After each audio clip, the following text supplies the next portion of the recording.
Hello guys, welcome back to another short video discussion. Very good evening to all of you. कैसे हो आप सब? तो आज हम बात करने वाले नेगेटिव न्यूज़ आया है, चार स्टॉक के बारे में बात करेंगे। काफ़ी नेगेटिव न्यूज़ आया है, बात करेंगे आज हम माज स्टॉक शिप बिल्डर के बारे में, आईआरएफसी के बारे में, देन नेशनल फर्टिलाइजर लिमिटेड, एनआरसीएफ राष्ट्रीय केमिकल एंड फर्टिलाइजर के बारे में बात करने वाले।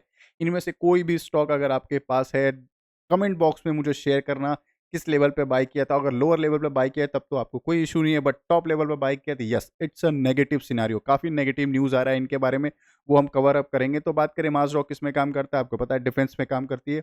5 ईयर में देखोगे, 5 ईयर में 2500% के आसपास रिटर्न दे चुका है। आईआरएफ से भी अफलातून रिटर्न दे चुका है, शानदार 600% के आसपास ये रिटर्न पे बैठी हुई है। नेशनल फर्टिलाइजर और आरसीएफ रडार पे इसलिए आ गए, तो यस, जीएसटी का जो मीटिंग होने वाला था उसमें जो फर्टिलाइजर के जो टैक्स लेते हैं उसको एजम्प्ट करने का था, उसको हटाने का था, वो नहीं हुआ। इसलिए आप देख रहे हैं शार्प बाइंग आई थी, उसके बाद फिर से नॉर्मल, मतलब नहीं हुआ मतलब क्या, वो पेंडिंग में चला गया। नेक्स्ट जीएसटी जो मीटिंग होगी उसमें वो मे बी वो कंसीडर कर सकते हैं। तो ये भी लगभग 250% के आसपास रिटर्न दे चुका है। लास्ट के 1 ईयर में देखोगे, ये जो टॉप पे बाइंग जो आई है वो जीएसटी की वजह से मीटिंग पे ही आई है। और राष्ट्रीय केमिकल का भी सेम है कि यस, जीएसटी की मीटिंग की वजह से इनका रॉकेट बना है।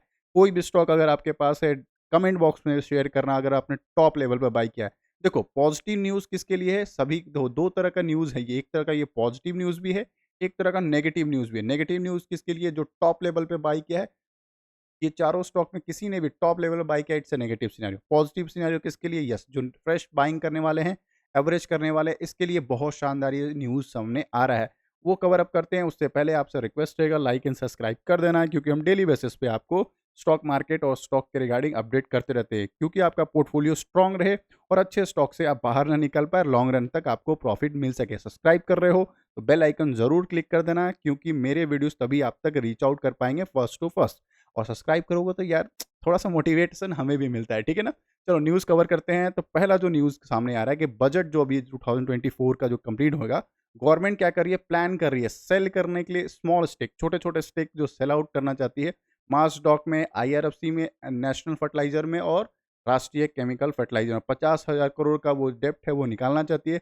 ये एक नेगेटिव न्यूज़ है। देखो, ओएफएस आना कोई भी बुरी बात नहीं होती है। ओएफएस मतलब क्या होता है? Offer for sale.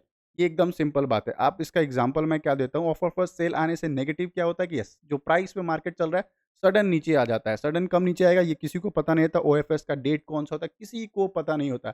अगर पता चल गया तो वो इनसाइडर ट्रेडिंग का न्यूज़ हो जाता है, उसको जेल वगैरह हो सकता है, सेबी का जो रेगुलेशन है वो मिल सकता है, ठीक है? मतलब उसको एक अच्छा खासा पेनल्टी लग सकता है। इनसाइड ट्रेडिंग किसी को नहीं पता होता है कि से कब जाके ओएफएस आएगा। हाँ, ओएफएस कब आता है? जब देखो मार्केट जब अच्छा खासा पीक लेवल पे बैठा रहता है। मार्केट जब भी या फिर स्टॉक जो पीक लेवल पे बैठा रहता है, तब क्या होता है, मार्केट क्लोज़ होने के बाद 330 के क्लोज़ होने के बाद किसी दिन एक न्यूज़ आ जाएगा। जिस दिन ट्रेडिंग सेशन रहता है, किसी दिन एक न्यूज़ आएगा क्लोजिंग होने के बाद, 330 के बाद कि हाँ, नेक्स्ट कि हम ओएफएस ला रहे हैं, ये हमारा प्राइस है। प्राइस मतलब क्या? ऑफर फॉर सेल जो उनका डिस्काउंटेड प्राइस था, उस प्राइस पे आ रहा है। जैसे सपोज़ करो नेशनल फर्टिलाइज़र अभी 130 पे चल रहा है और सपोज़ करो 10 दिन, 15 दिन या फिर 1 मंथ के बाद क्या होगा कि यस, इसका प्राइस मान को 180 रुपीज़ के आस-पास आ गया और मार्केट क्लोज़ हो गया, मंडे को क्लोज़ हो गया। मंडे को इवनिंग में न्यूज़ आया कि ये नेशनल फर्टिलाइज़र का हम ओएफएस ला रहे हैं, हम स्टेक सेल आउट करने वाले और हम इसका बेस प्राइस रखेंगे 132 रुपीज़। बेस प्राइस मतलब क्या है? 132 रुपीज़ में उन्होंने किसी को बल्क में ट्रेड कर दिया है, इसको बेच दिया है, काफ़ी सारे स्टेक खत्म हुआ। तो वो प्राइस जो 180 पे चल रहा था मंडे को, नेक्स्ट डे जब खुलेगा तो वही ₹132 के आस-पास ये प्राइस आ जाता है। मतलब क्या, नेक्स्ट डे जो प्राइस है वो सेटल डाउन हो जाता है 132 के आस-पास। ऐसा कुछ भी नहीं है कि स्टॉक बर्बाद हो गया, नहीं, फिर धीरे-धीरे, धीरे-धीरे वो रिकवर कर जाता है।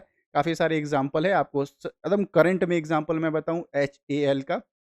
अभी लास्ट ईयर ही उसका ओएफएस आया था, ₹3000 के आस-पास वो चल रहा था, ठीक है? नेक्स्ट डे आया कि नहीं, इसको 2460 या ₹70 पे इसका ओएफएस आएगा। नेक्स्ट दिन ही वो क्रैश किया, कितने में खुला? ₹2500 के आस-पास वो खुला था। बट आज कहाँ है? 5000 के ऊपर है, ठीक है?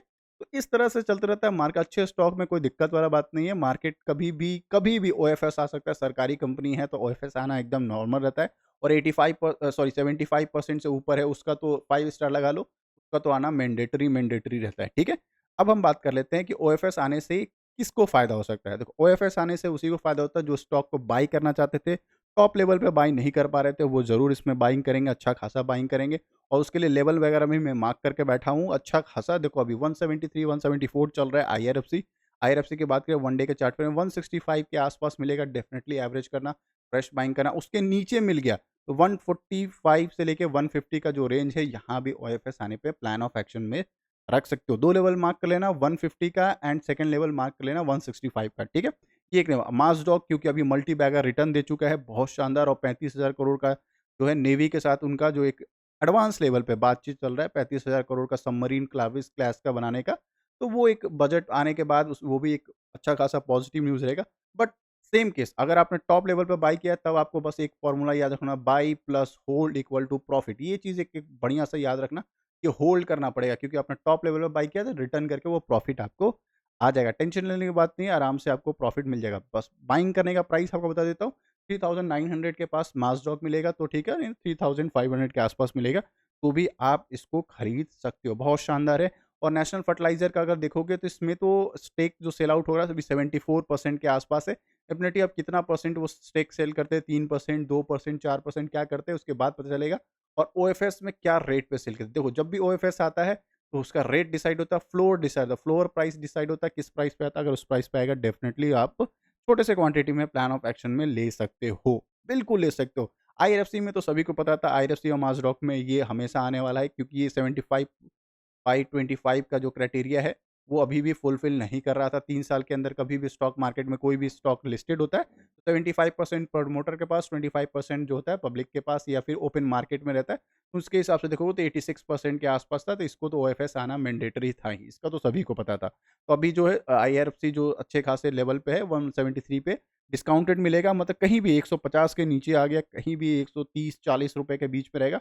एकदम आँख बंद करके ये स्टॉक उठाने लायक है। और सेम विद द माज़डॉक। माज़डॉक तो मल्टी बैगर रिटर्न दिया है, इसको तो आप प्लान ऑफ एक्शन में रख सकते हो। शानदार ये सारी कंपनी है, बिल्कुल लॉस में मत बेचना। ऐसा नहीं कि आज सपोज़ करो, मैं मानता हूँ कि बहुत लोगों ने टॉप लेवल पे ज़रूर बाय किया होगा, उनके लिए थोड़ा-सा नेगेटिव तो न्यूज़ है, थोड़ा क्या बहुत नेगेटिव न्यूज़ है। टॉप लेवल पे बाय किया, भागती हुई ट्रेन को पकड़ा है, उसके लिए तो बहुत ज़्यादा नेगेटिव न्यूज़ है। बट इसका मतलब ये नहीं कि आप लॉस में बेच देना, लॉस में मत बेचना। डिफेंस का हो स्टॉक या फिर बात करें आईआरएफसी, बिल्कुल लॉस में मत बेचना, बिल्कुल मत बेचना, क्योंकि आने वाला टाइम में जो डिफेंस का जितने भी स्टॉक है रॉकेट बनेंगे, आपको पता है 50,000 करोड़ के आसपास। क्या है, एक्सपोर्ट का प्लान ऑफ एक्शन है। राजनाथ सिंह ने, डिफेंस मिनिस्ट्री ने बताया कि हम आने वाले 5 साल में 50,000 करोड़ का हम मार्केट बनाने वाले एक्सपोर्ट करने का, ठीक है। सेकंड उन्होंने बताया कि माज़डॉक का हम 35,000 करोड़ का हम एक बड़ा सा डील सबमरीन क्लास के साथ अभी डील चल रहा है एडवांस लेवल पे। अगर ये भी मिल गया तो माज़डॉक के लिए बल्ले-बल्ले 5 स्टार न्यूज़ रहेगा। ये सारी चीज़ को ध्यान रखना है। ये नहीं कि पैनिक में आप कल के कल पूरे के पूरे सेल आउट कर दो और जो लोअर लेवल पे बाय किए हो, बिल्कुल बेचना नहीं। आपके लिए अपॉर्च्युनिटी है, थोड़ा-सा एवरेज कर लेना। अगर पैसे अच्छे खासे हो तो अच्छा खासा एवरेज कर लेना। ये बिल्कुल किसी को नहीं पता है, मैं बोल रहा हूँ किसी को नहीं पता है ये ओएफएस कब आएगा, ठीक है? कभी भी आ सकता है, 1 साल के अंदर कभी भी आ सकता है। उन्होंने टाइम फ्रेम क्या क्या दिया है? इन द 1 ईयर 2025 तक में ऑफिशियल सेट कि क्या प्लान कर रहे हैं।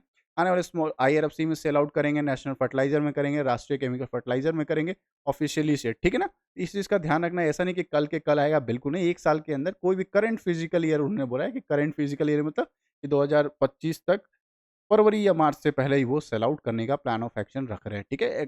और ये रिपोर्ट के ज़रिए आया था, अभी तक गवर्नमेंट ने कोई कन्फर्मेशन नहीं दिया। Top senior according to senior government official उन्होंने बोला है, कोई जब तक गवर्नमेंट इसे कन्फर्म नहीं करती इसको मानना नहीं। लॉस में नहीं बेचना। कौन-कौन से स्टॉक बेचने के प्लान ऑफ एक्शन में है? एनएफ, आरसीएफ, ठीक है? आईआरएससी एंड माज़डॉक, ठीक है? ये सारे स्टॉक जो है रडार पे आ जाएँगे सभी के सेल आउट करने वाले। ये नहीं, जितने भी स्टॉक जो है स्पेशली मैं कह रहा हूँ डिफेंस के जो 75% के क्राइटेरिया फुलफिल नहीं कर रहा है, वो स्टार मार्क्स पे आ जाएगा कि उनको सेल आउट करना ही करना है, ठीक है? अगर इनमें से कोई भी स्टॉक है तो आप मुझे बताना कमेंट बॉक्स में, मैं आपको हार्ट रेट दे दूँगा। मेरे पास ये सिर्फ़ एक स्टॉक नहीं है, राष्ट्रीय केमिकल नहीं है मेरे पास, बाकी तो ठीक है। चलो, कोई बायस्ड ऑप्शन नहीं। आई होप मैं आपने एनालिसिस अच्छा लगा हो तो लाइक एंड सब्सक्राइब कर देना। मिलते हैं एक और वीडियो में, तब तक के लिए बाय-बाय।